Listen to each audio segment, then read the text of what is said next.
Hello, everyone. What up? How you doing?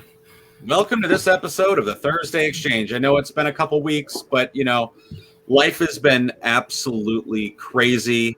Bonkers. We've been two busy lads, and last week was really challenging for both of us. The past Thursday, we had a funeral of a good friend of ours, someone that we worked with. I've worked with on various projects, and I've known. I worked with her on one, and yeah, I was actually going to be meeting up. I had met up with her the day that she passed away in the morning, and was going to be meeting up with her later in the afternoon with a friend of hers, and I thought she had either forgotten or changed her mind or whatever, and then I found out she was in a car accident. Yeah, we're talking about a good friend of mine named Helen, which I'm really proud to say that she's going to be a real star in my upcoming film, Oath to Injustice.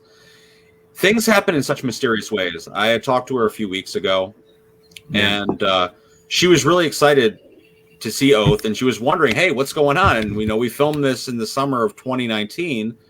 When are we going to get to see it? And with COVID and everything, and editors changing hands, it took a while for the movie to actually come together. Mm-hmm. However, I finally got to see a cut of the film the Friday night before she passed, and the day before, and it's stuff like that. It really breaks your heart because you just think to yourself, like, man, like, I've had other people reach out to me about other projects in the past, and even currently about Lovelock, who have said, hey, man, when is Lovelock coming out? I would love to show this to my mother, who's not doing too well, and I don't know how long she's going to make it, and I just don't have the material in my hands to show them. You just never know. I guess that's what kills me the most. Yeah. We hadn't talked much in a while, and then we just recently started talking again over the past few weeks, and it's she and her son came out to visit the farm in the morning where I'm working, and it's just like I was showing them all the plants and everything. They were really excited, and caught a chicken for them to hold, and and so yeah, last week was tough. Yeah, last week was tough. That's what I say, but I really do think that people are going to be really pulled into her performance in Oath to Injustice, and it's crazy to think she actually was in the opening of my film A Line Between All Things, and she played my wife, and in the film, ironically, the movie starts off where we're both in a car accident, and we're in like a dream within a dream. We don't know what's real and what's fictitious. So it hit me in a different type of way when the reality of that situation. But my heart goes out to her family and all of her close friends, and I know a lot of people loved her. As you saw, there were so many people that were just broken by the tragedy. And I can't wait for people to see it, and hopefully by the end of the summer we're going to have the film ready to premiere. So very excited about that. But moving on, we've had some crazy news this weekend. I think our president is smoking a crack pipe. Maybe. I mean, Cuomo, de Blasio. There's a lot of stuff going on, and this isn't to throw jabs or anything, but there's a lot of stuff right now targeting the unvaccinated. Now, whether you are pro, or against, I'm unvaccinated. And just real quick, if you want to comment, we welcome it. Keep it civil. That's the only request. Please keep it civil. Absolutely. But like I said, I'm unvaccinated. Stefan, I got vaccinated, and like we were just talking about this before the show started, but like for me it was I wanted to be able to visit my family without having to wear a mask. I wanted to have that freedom, and I've always been someone who's supported vaccines in the past, but am I 100% for it even though I received it and went for it willingly? Am I nervous? Yeah, because I've seen the side effects that people have had. The Johnson & Johnson side effect came out the day after I got the Moderna shot, the first one, and I was like, uh-oh. Like, that's not really the best timing for that kind of a thing. And sorry for the background noise. Somebody's pulling out of their driveway.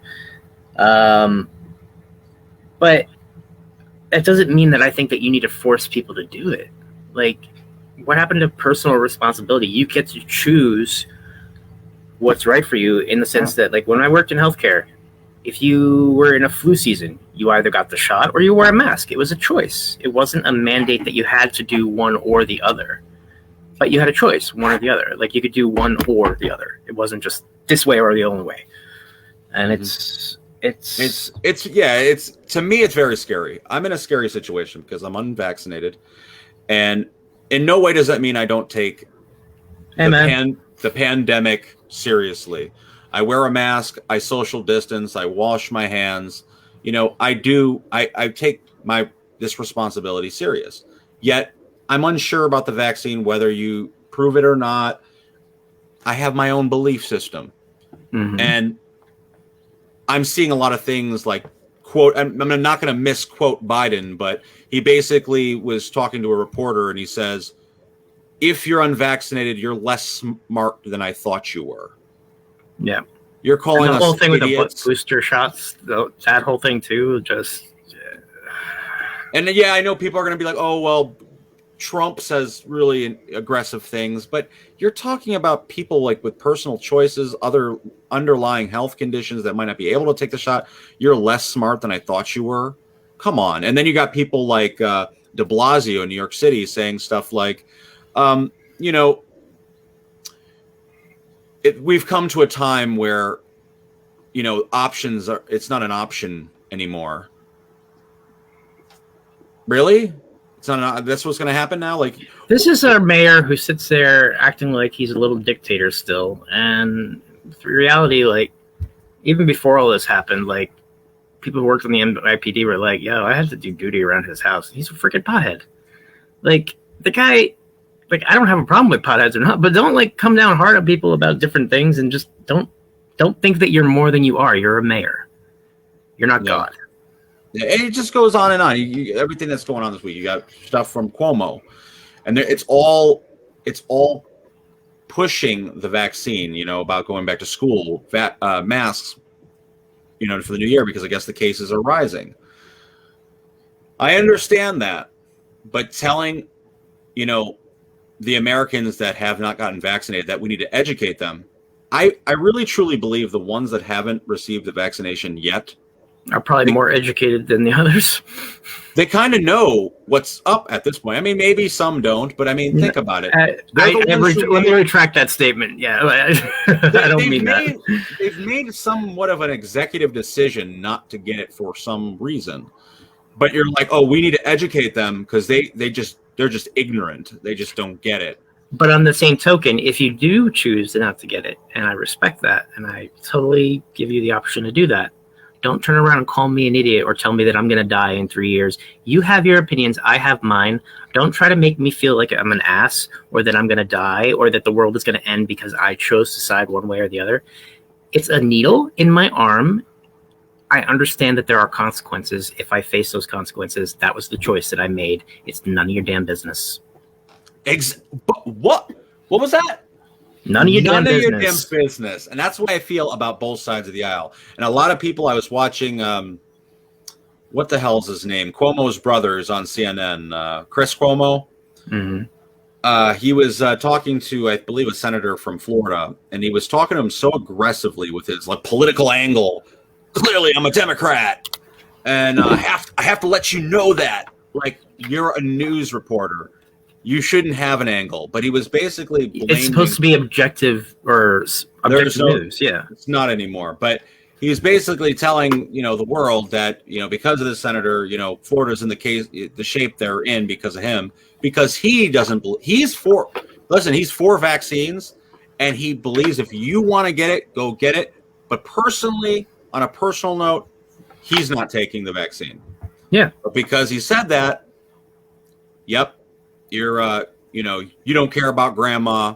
You don't care about your fellow Americans. Oh, I got that thrown at me at the beginning when I was questioning the whole thing. Because the fact of the matter is, like, if you're going to question the crap out of, let's say, back in the beginning when they had hydroxychloroquine first come out, I don't know if it's effective or not. I'm not a doctor, okay? I haven't used it. I haven't experienced personally. I don't want to debate it. But when that came out, they were so dead set saying like, this is ridiculous. Why would you even believe that? Yet now they're doing the opposite, where they're saying that if you don't do this other treatment, which we say is the right way, you're an idiot. And it's like, what happened to science being science, not politics? Yeah, and well, now it's because with such these giant agendas, people are now like it's separating people in a way where there's entire establishments and businesses now that are requiring basically that passport we talked about many episodes back, a vaccine passport or showing proof identification. Oh, I've seen it personally. You know? I went to a bar out in Beacon with some friends. It's like an arcade / bar like concept thing that they just opened up. It's pretty cool, actually.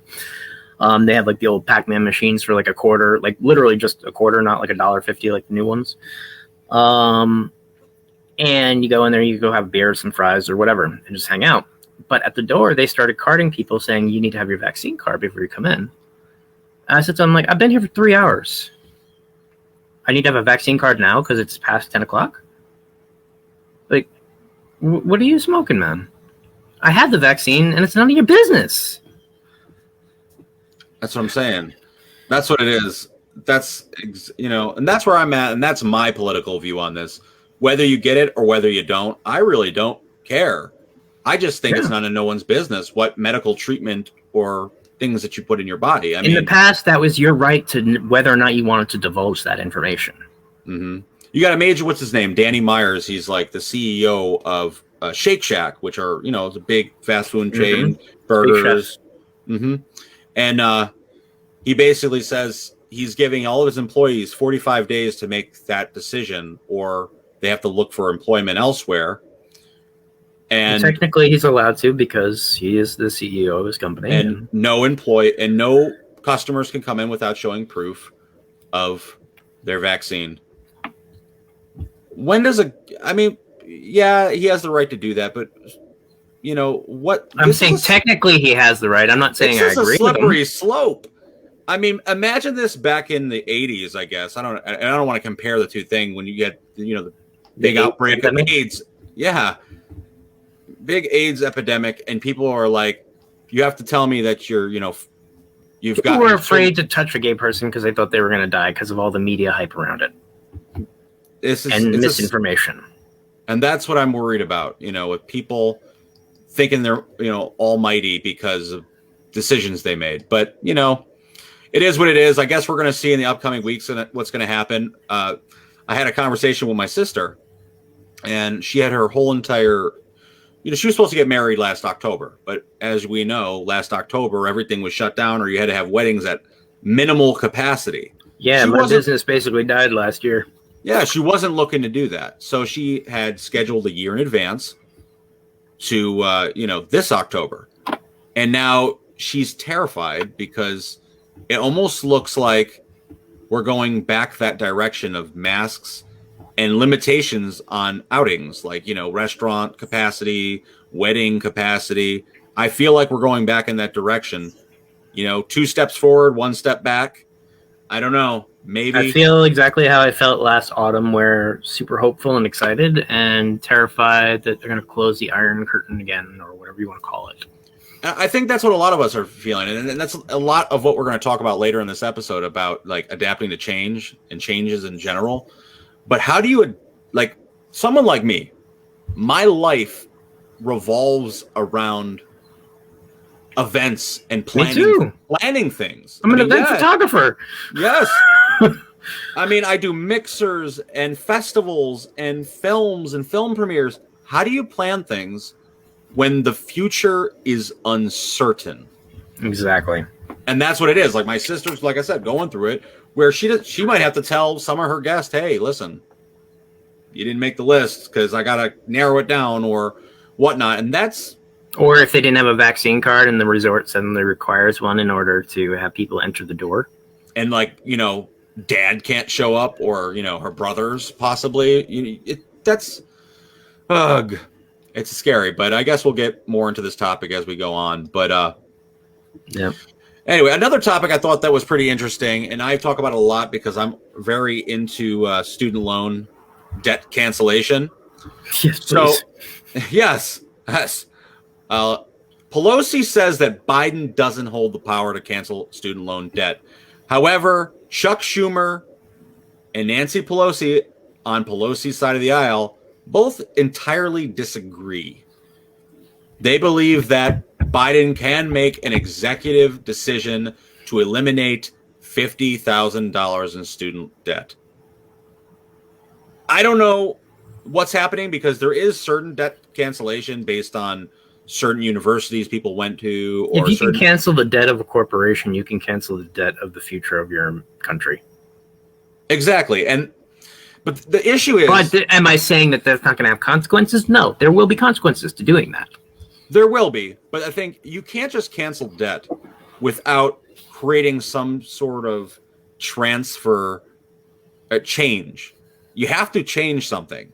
You have to make education more affordable for student and have students who are children, they can't even vote, who are making giant life decisions, have them completely and utterly understand what exactly they're signing up for. I don't know what the percentage is of people that do not currently, what's the word I'm trying to think of? The percentage of people that, you know what, let me get back to that in a second because I'm having one of my little brain farts. So, yeah. Yeah, I mean, to me, there's got to be something out there that you can't just cancel debt without starting the process over for a whole new generation. You have to have it where, like, hey, listen, we have to do something smarter. How, we're spending all this money overseas, we're doing all these things. Maybe we need to be more minimalist when it comes to that and, like, kind of paying it forward for our next generations. Invest in what matters. Yeah. Your country's education. I mean, a bright green new future. How about just a future to start with? Exactly. So, I don't know. I promise you, I'm not a pessimist, but this topic always makes me angry. Well, it does. We've talked about it time and time again because it's relevant in our lives, but I know it's relevant for probably anybody watching here that has went to college, unless you somehow got grants and scholarships to get it all for free, or you were Daddy Warbucks paid for it. I don't know, yeah. But even in a community college, you're walking out with that, and yes, you could pay that off. It's a challenge when you. Somebody was saying that it's now free to go to school in New York. I don't think that's true. I was like, what are you talking about? Like, last time I checked, I still had to pay a check to the college to go to a community college. Maybe it is now, but when we went to school, those debts are already like we owe them. Yeah, like you start the class, your money's basically got a negative amount already, like taken out of your account, basically, like hanging over your head at least. And I understand the people that are totally opposing this issue. I understand it. People are like, hey, what the fuck? Like, you're going to cancel their debts, but I just finished paying I just paid mine off in 30 years and you just got out. I got out 15 years ago and I'm not even close to paying it off yet. And we just got a comment from CJEM3 Productions, basically saying, imagine 100 years ago with neutrality, hint what changes in occupation of study. Okay. Yeah. Yeah, it's a crazy topic. I'll be a pessimist. I don't think it's ever going to happen. I think it's one of those things that get people to get excited. It's a buzzword. Yeah, it's like free things, and that's the thing. Can you get all the student debt relief calls? They're not real. You get all. I know. Have you ever listened to what they want you to do? No, I don't get that far. So let me just go on a quick tangent here. So anybody who gets one of these calls from United States Debt Relief Services or Student Debt Financial Relief or any variation of that, sounds like a friendly person, American usually, which is unusual for the call centers. And so they start asking these questions and they give you this thing like, well, basically we set up this thing where you pay a certain amount of money and it basically cancels out your debt. We basically placed it in escrow for 3 months. They don't get to that detail until you basically hound it out of them. Because I was curious. I'm like, is this real? Because it sounded so convincing the first time that I almost bought it. And I just got to the very end. And they're like, and we just need you to like, sign up. I'm like, whoa, whoa, whoa, whoa, whoa, whoa, whoa, whoa, whoa, whoa. I'm not doing anything right now until I speak to my family, who is co-signing it, possibly a lawyer to find out whether or not this is even legit, and research whether or not you're even a company on the Better Business Bureau. You must be out of your mind. And they still keep calling. And it makes me wonder how many people actually, they're in like a rock and a hard place. They're like, listen, my student loan debts, if I could somehow get out of them, this could save my life. I'm willing to drop a couple thousand right now to like have them stop hounding me or make brighter future. And then you just find out it's some sort of scam. Yeah. I was almost tempted to like turn around and be like, do you have a soul? Doing the job that you do. Do you have a soul? Because I don't think so. It's just yeah, it's a tough one. It's really tough. So, we were talking a little bit about adapting to change and how this is hitting us. What do you find now with we have just, I don't want to say we've gotten through the pandemic because I don't think we've even hit the surface, but we came into a exciting place where things started to come back to normal. What do you feel now that's going to have to prepare yourself to evolve possibly in a backtrack, going backwards with mask mandates? I almost don't even want to think. I almost don't even want to think. I know it's stupid, but I almost don't even want to think about it because the thought of what that'll do to us as a nation, again, if we have to go through another 6 months of basically stagnant, like. I feel the same way. Like it's almost so terrifying to hear that you want to close your ears and be like, I don't know. I'm not saying that I'm going to, but that's what I want to do. No, I agree. But I felt like in the same situation. Like yesterday, actually at work, they were talking about the possibility that you never know. We don't know right now, but there's a possibility there might be another shutdown. We talked about that back in March, saying like, do you really think that they're going to make? Like, I kind of am expecting it, to be honest with you. Another flu season, what's going to happen? Are certain businesses going to stay open? Does the flu still exist? Not going to get into my conspiracy theories, but shit. When was the last time you heard a flu season report? 2019? Yeah, and that's what I'm talking about. And that's why there is skeptics out there, because we need to see those reports. It's still happening. I'm not saying that the flu is not happening. It is happening. I worked in healthcare. It's still happening. But no one's talking about it anymore. Yeah. No, it's a scary thing because now we're on this whole this vaccination kick. But in terms of embracing change, like what was your question? I don't know if I answered it fully.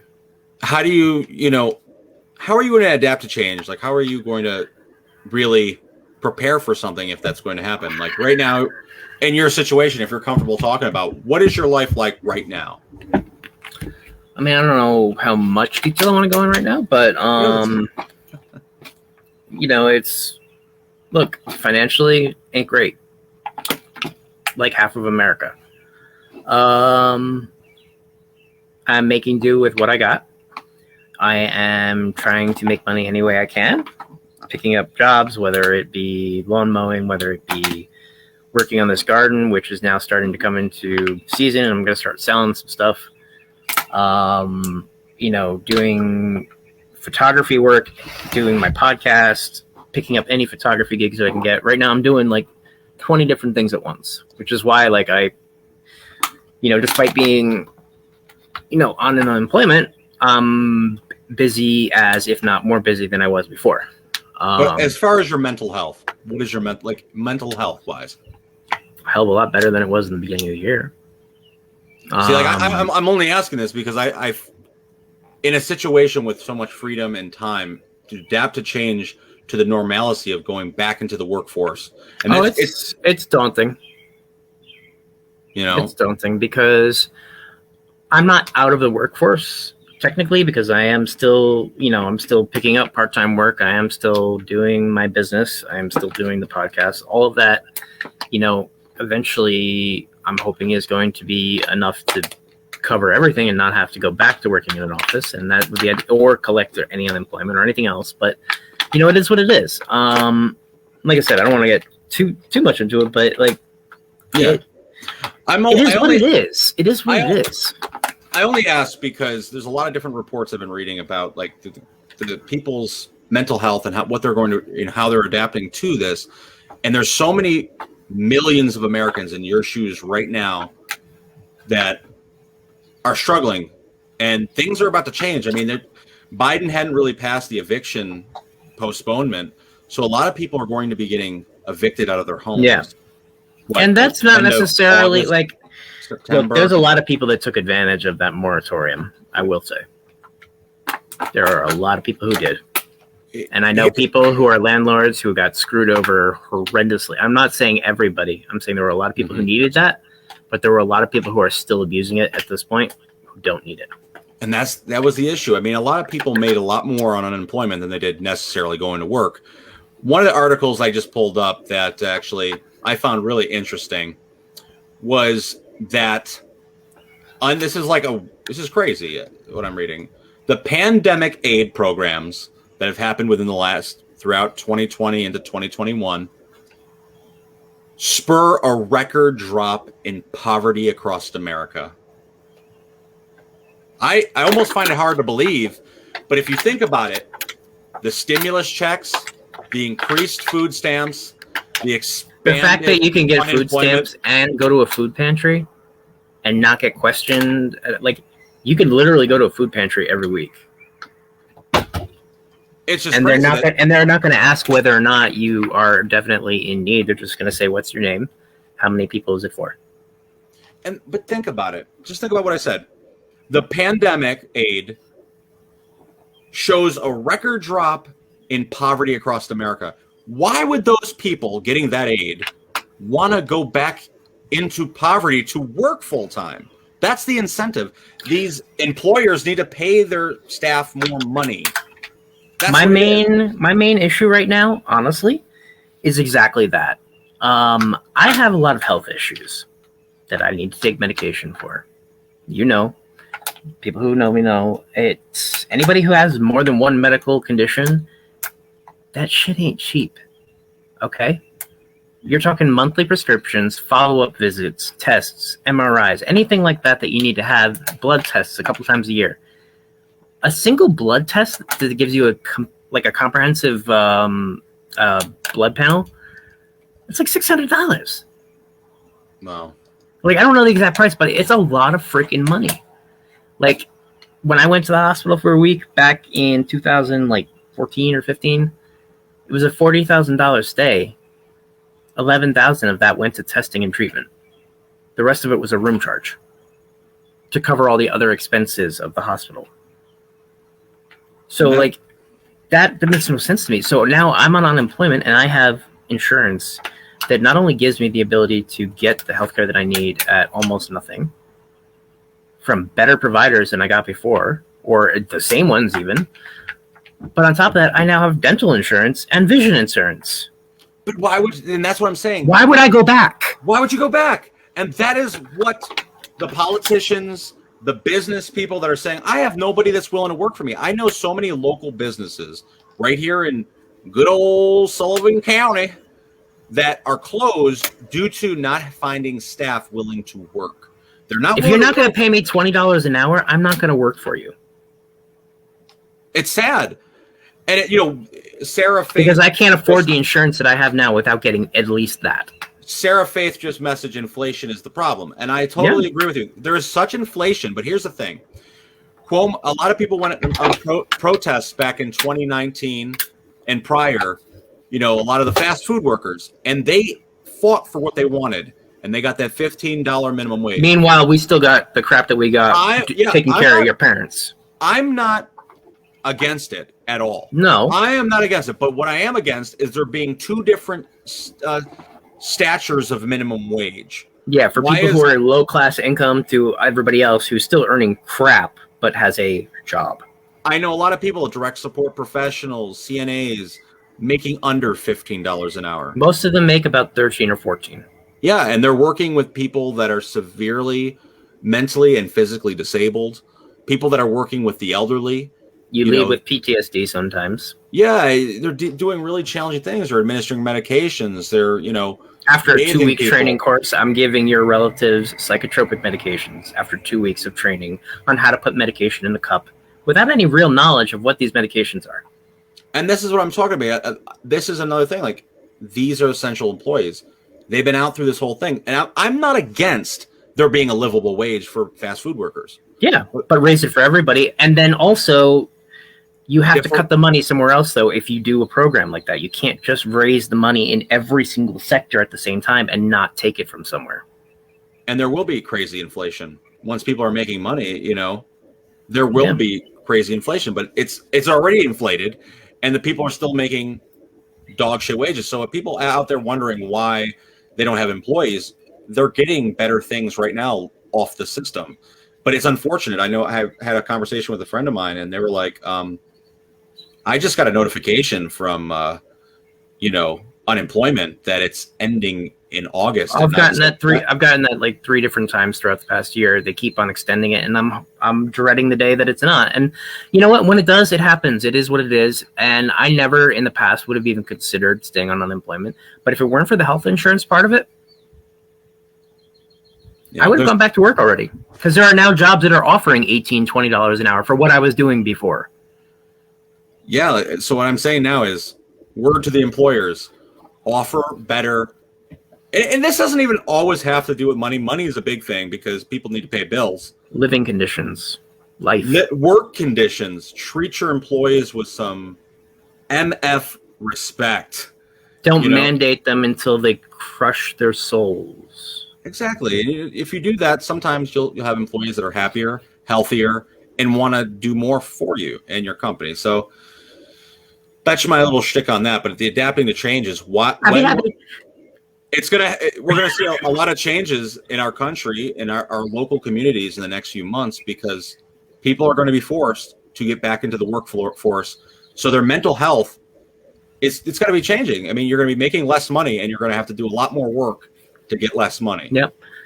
On the same token, though, like, has it been a reprieve that I am happy to have taken? No. In fact, choosing to even accept unemployment is a huge thing to get over for me, because I've never do that. I've never done it before, even though I could have. I could technically claim disability, full disability right now, and I would get it, but I don't want to. It's for the same reason. You feel like it's like more of like an ego thing, a pride. I feel I don't want to be a mooch, and I don't think that I am being a mooch, because I am still working. I am giving back in other ways. I am contributing other ways to economy in terms of creating money and moving around. Like, you know what? I'm paying my taxes. I'm still doing what I need to do, but I don't like the idea of accepting handouts. But at the same time, sometimes you have to. Beyond that, though, Stefan, beyond the personal aspect, wouldn't you think, I mean, just think about logistically, wouldn't you think it's a smarter decision to make more money not working than going to work? I mean, logically. Why? I mean, I haven't reached that point yet. I know other people who have, but again, to do that, then you have to do things that are not necessarily above board, and then you have to take the ethics into that, because technically, if you're making enough money that you don't need to be on unemployment and you're still collecting, at that point, you should not be on unemployment. You should get your ass off of it. Well, I'm not even talking, I'm just saying people that are on current unemployment right now. Yeah. Logically, it makes more sense if they're getting better benefits, just stay on unemployment. And that's the incentive that employers need to understand, is how can we do better for, and that's by design also, new staff.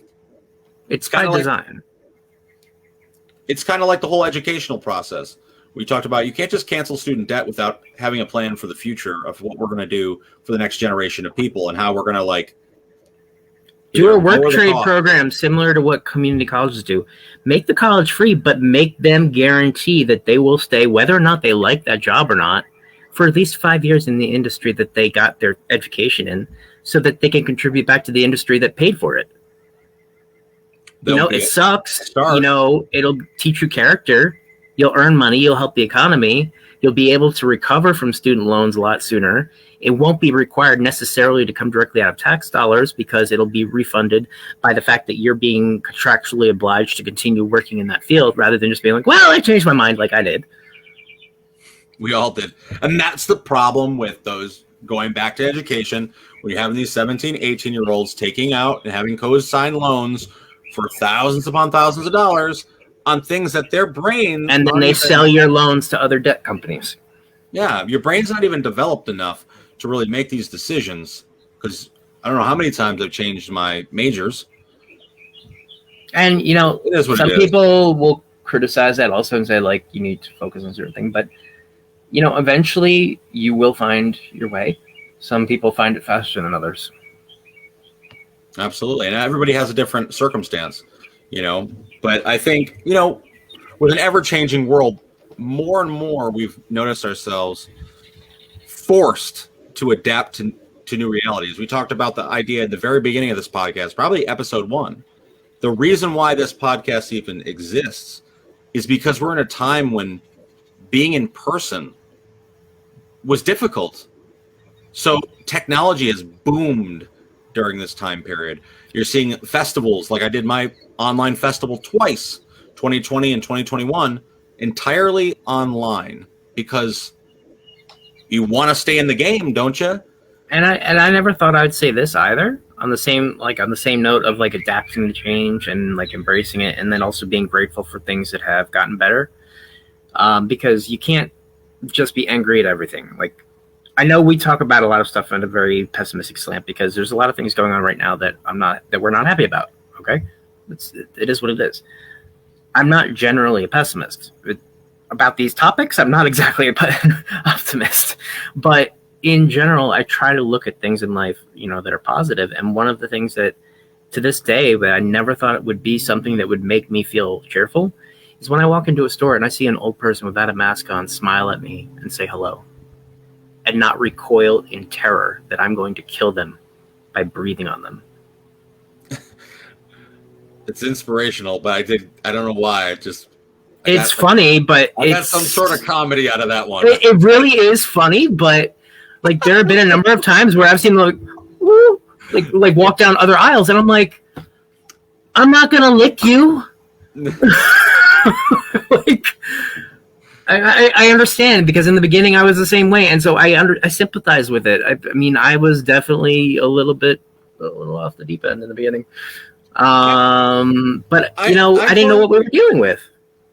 I totally agree with you. I feel like there is a lot of positives here that do outweigh the negatives if you really think about them. It's vastly. We've expanded our world through technology throughout the pandemic, which has allowed us to connect to an audience much greater than we ever could have imagined. Yep. I think we've expanded our world, and I truly believe that. I mean, especially with the film festival that I hosted, it allowed me to talk to filmmakers. I'm hosting another podcast in addition to doing this with you, and it's like I learned how to freaking garden. Like, I used to kill everything. Yeah. You know, there's hope out there, and I think that's the true adapting to change that is needed, and I think it's mainly for people's mental health. Like, I don't know if you can see that, but that's all corn back there. Nice. And Stefan is a farmer, people. Yeah, and who the hell thought that would happen? I try to do a garden. And it's, you know, I tried. I told you I'd help you. I might need it. I might need to take you on that offer. But I think, you know, what we really need to do is we need to stop possibly being so negative. Sometimes I think, like, when we do this show, we talk a lot about current events, we talk a lot about the news, and we get angry. Are we supposed to do this? I think it's our duty to inform people, because some people, you know, we're not like big newscasters, but we have our own personality behind our beliefs. I'm not afraid to say them. Nobody's endorsing me here. Yeah, like, I'm not everybody agrees with what I think, and I don't agree with everybody thinks. I don't agree with everything you think, and vice versa. Like, I mean, that's what being human is. That doesn't mean you need to hate the other people because they disagree. Mm-hmm. So what do you think? what are you looking forward to as far as, the rest of the summer? Rest of the summer, definitely getting the harvest out. Sorry, the light keeps on changing. That I don't know, the clouds are moving or something. But continuing to soak up as much sun and fresh air as I can before winter, because I've really come to realize how much of a difference being outside makes in my state of health, and physically and mentally. Just like being outside for me it's like medicine. It really is. Like I'm sitting on the porch right now. I have a perfectly beautiful house that I'm looking after right now, that I could go sit inside in an air conditioner with a big screen TV the size of a freaking wall. I haven't turned the thing on for the past 2 weeks. I don't want to. I'm outside. I think it's important. I think it's important though to really just get the sun and lay back, relax, and force myself to do it in the winter, even when it's cold, because that's my problem. Is I don't want to when it's cold. I think none of us do, and that's the problem too. So I think moving forward, we all need to give ourselves a break and kick back, relax, and learn to be open-minded to new ideas. Yeah. And, you never know what you're going to be able to do. So many uncomfortable situations. I think that's what it is with a lot of us trying new things, that we're just afraid of failing at it. And that's the reason why people don't adapt, is they're afraid that, they're afraid of the status quo becoming worse than it is currently. And it may be good the way it is right now, but you don't want it ever to get worse. You want things to get better. And when you step out into a field of uncertainty, you run the risk of things not going better. That's just part of it. This is part of the risk. This is like a subtopic within a topic, but it has a lot to do with adapting to change. But has anyone seen the movie Logan out there? Wolverine? Wolverine, Logan. Yeah.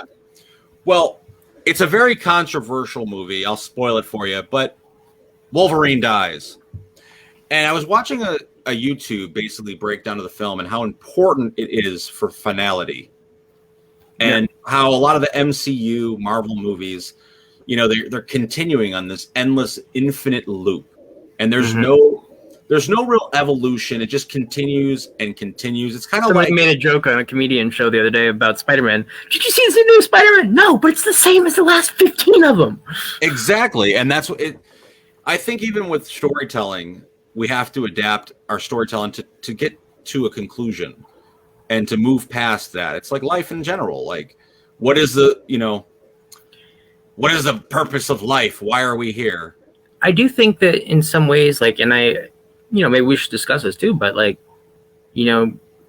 actively focusing on some of the more positive things, because there's a lot of things that need to change, and there's a lot of things that are not okay. But it's easy to get on the rat wheel or on the little hamster wheel once you start going on that road. It really is. It really is. And it's if we can find a way to just, one way to adapt to change is to just stop sitting there and worrying about it and just make an action, whether it's the right action or not. Do something. I think the first action, though, in anything is public awareness and speaking your mind. I mean, I'm not saying we shouldn't talk about these things, but I think we also need to I'm not saying on this show, I mean in people in general, we need to focus more on, as often as possible, something as simple as a flower or a dog, or just simple stuff to kind of break that pattern. Yeah.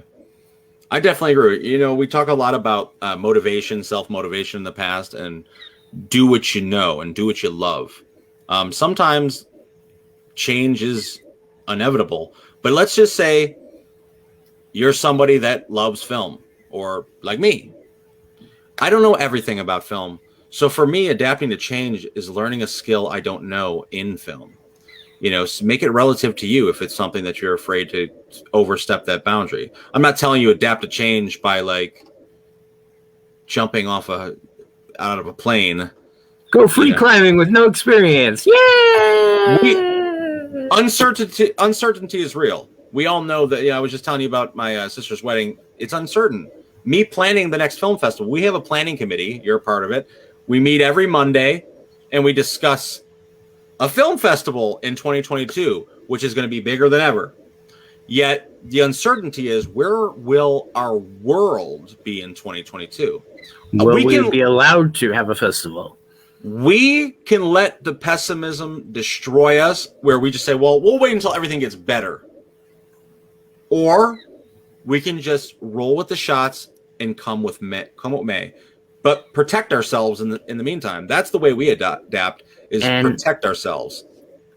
I think also finding support groups and networks among friends, and especially among professionals who can then become your friends, is important, because the people that you're around the most, they do impact your life. They do influence you. They make impacts on your decisions. And if you can get yourself into a mastermind group, if you can get yourself into a networking club, anything like that, as cheesy as that sounds, man, like a lot of them are like $20-$30 a month. And I'm on one right now that every day at noon, they have a conference call. And one of the leader of the program was actually my guest this week on my podcast. And it's almost like not a support group, but it is at the same time, because like there's a topic that they go over, like we do on our show every week. Somebody gives a quick presentation or whatever and makes a point or whatever. And then people are allowed to tune in, raise their hand and comment on it. It's an open dialogue. And sometimes the show will start with one thing and it'll end with people talking about like a crisis. And you'll see people from around the world giving advice on how to overcome that. And it's like, having something like that in my life has helped a lot, because you begin to see other professionals who are further along than you are in your own career choice or path or whatever it is, or just people who are more successful in general financially, still having the same doubts that I have, and getting advice from them on how they got through it has been hugely helpful. So, I mean, that's one way to adapt. Another way is just watch something grow. That's what we are all the little blooming flowers. Not to sound like a cheese ball, but like seriously, watch something grow. And then watch it like deal with the adversity. Like if you break a branch, see what happens. If you cut a piece off, see what happens. If you don't water enough, or if you water too much, see what happens. You'll start seeing how that plant adapts to that change. And it can adapt to just about anything if you give it the right conditions. And we can do the same thing. Now, on that inspirational note, I'm going to just look at some of the comments tonight. Hello, my friend. I miss you. When are you coming to visit me in Mexico? Yes, Juan. Any day now. Hey, Juan. There's some smiley emojis from John Pisculi. Hope I didn't wreck your name. John Pisculi. Hope you're laughing with us. No, just at talking you. about essential workers. Yup. Even Sarah Faith. Yup. They will not get the cost of living to raise, but we print more money and the costs go up and the value of the dollar goes down. Yeah. Absolutely agree with you. You're 100% right. You also had the comment with inflation is the problem. And thanks for coming on, guys, by the way. Thank you for tuning in. Yeah, we had a bunch of comments tonight. I really want to thank you guys for watching the show. Yeah, we're going to try to stay more positive. We're going to try to adapt to change because, there's a lot of negativity in the news. So we could stick with that and go. I mean, we're still going to talk about the current events. Yeah. Maybe we're going to have I'm still going to be gripey about it. Yeah, more positive angle on it. And, thank you guys for watching tonight. Stick with us, and we will see you guys next time. All right, guys. Have a great one.